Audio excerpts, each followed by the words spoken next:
everybody, my name is Zach Eichten. I'm a Public Policy Associate here at the Minnesota Brain Injury Alliance. Today we're going to be walking through a little bit of what we are doing at the Brain Injury Alliance to protect and improve Medicaid in Minnesota for folks with disabilities.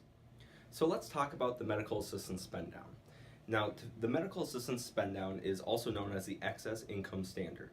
So let's go into that a little bit. What is the Excess Income Standard? It is the excess income above the income standard.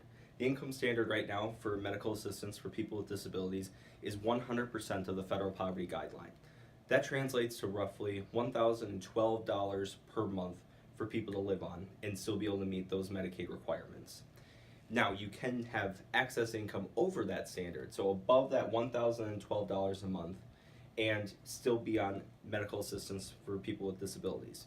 But then you're subject to the spend down. And the spend down says if you go over, you have to spend down all the way to this 81% of the federal poverty guideline, which translates to $820 a month. So essentially we have people with disabilities, if they have high medical bills, living on $820 a month. That includes housing, transportation, food, and any other expense that's not covered by medical assistance healthcare plans. So what do we want to do to fix that?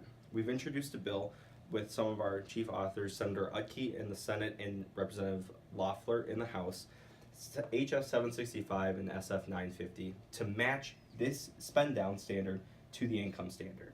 So essentially what that means is if you go a dollar over, you spend down a dollar, instead of this extra 19% penalty, which brings people all the way down to $820 a month. So now let's talk about the actual income limit for people on medical assistance in Minnesota.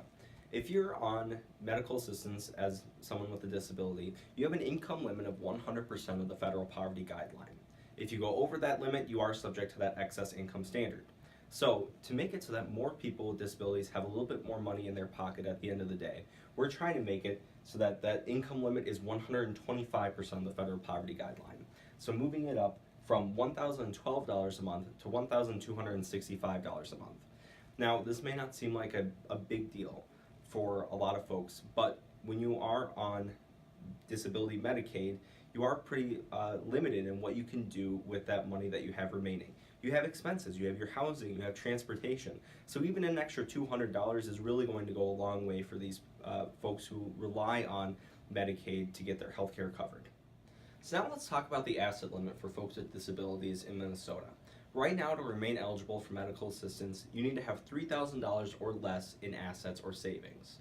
Essentially what that means is you're not that far away from being in complete poverty. What we're trying to do is give people a little bit more peace of mind to remain in their communities by adding a $10,000 set aside specifically for housing costs. Right now, a lot of folks feel like they need to go into institutional care earlier because they can't afford the repairs on their homes. What this would do is give folks an additional $10,000 to set aside specifically for those costs of maintenance, repairs, or anything that would come up with their housing needs. It could only be used for housing, but it would do a lot of good trying to give people that peace of mind to be able to remain in their communities that they feel comfortable in for as long as they can.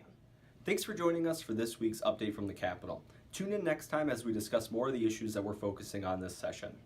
Also, every Tuesday, please join us from 9:45 to 1 at the Department of Transportation cafeteria for Tuesdays at the Capitol. If you have questions, contact Molly Clark. Also, Tuesday, February 19th is Disability Day at the Capitol. It goes from 9 a.m. to noon, and we'll be holding rallies, we'll be making posters, and we're going to be Make Our Voices Heard.